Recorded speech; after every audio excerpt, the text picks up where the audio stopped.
isang malaking hakbang para sa industriya ng pangisdaan at food security ng Pilipinas.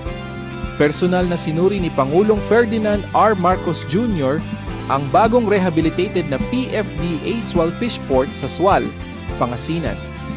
Tampok sa modernisadong pasilidad ang mas malawak na pantalan, 200 metric ton cold storage, blast freezers, fish processing facilities, ice making plant, wastewater treatment system at solar power system na inaasahang magpapalakas sa kabuhayan ng mga mangingisdang Pilipino.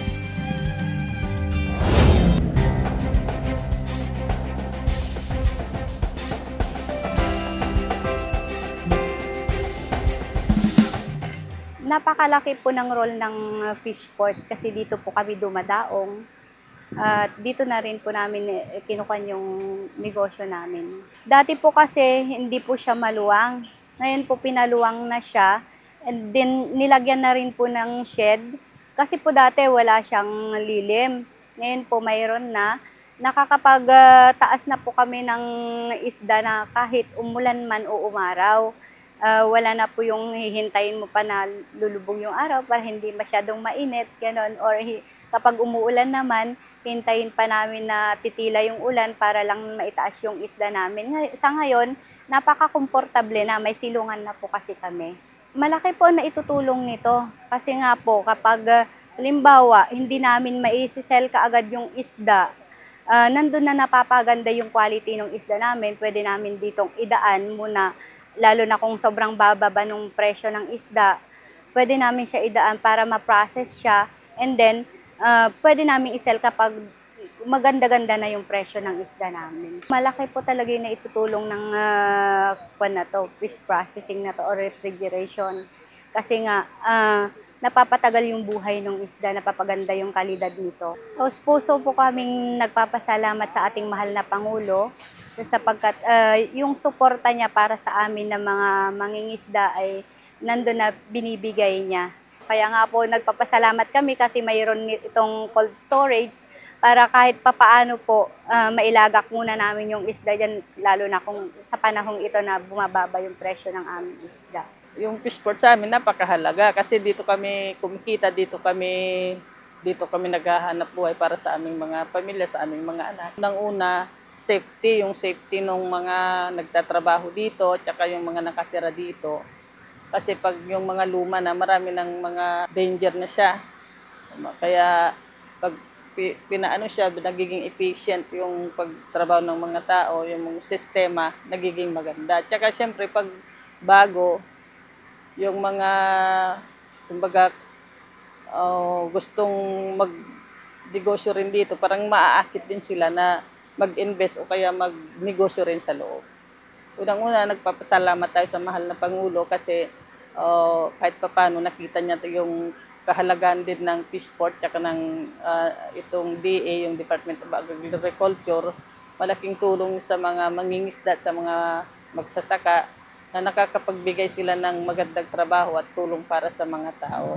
At ito rin fish port, maganda rin na na-improve kasi yun nga, nakakapagbigay din siya ng kabuhayan sa mga tao na nangangailangan. Then hindi na lahat mag-iisip na pupunta pa sa malayo, andito na mismo sa ating bayan.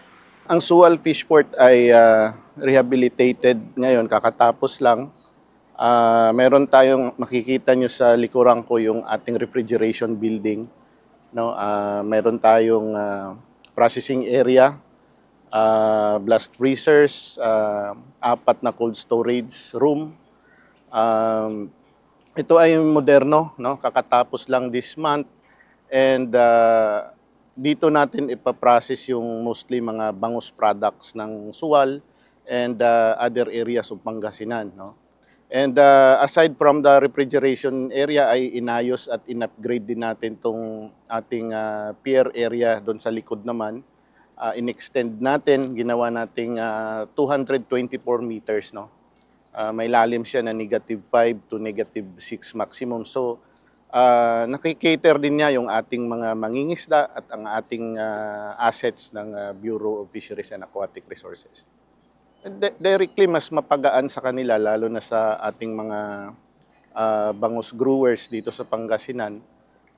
yung pagbabalue add ng kanilang mga produkto. Ang PFDA naman ay gumagawa din tayo ng mga market matching to other areas. So, itong mga produkto dito, dadalhin natin sa Navotas Fishing Port din natin at doon natin i-market match at maibenta doon sa Navotas Fishport Complex. Siguradong magkakaroon ng augmento sa kanilang kita and mas mapapadali nga at mas mapapaayos yung pag-value add ng kanilang mga produkto.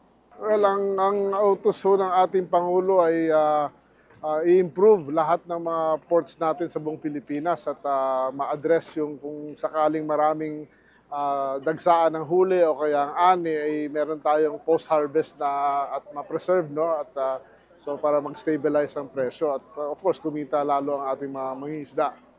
Well, nandito tayo sa Suwal, no? Itong fish port na to, actually 1990s pa nandito, but yung facilities masyadong luma na. So, in-expand ito, linakihan, binagyan ng bagong cold storage, blast freezer, ice maker para ma-process yung mga bangus dito sa napakaraming bangus dito sa Suwal, sa Bolinao, dito sa area na to. Of course, marami din mangingisda. So, may capability na ngayon tayo mag-process ng bangus, freeze for export for the local market.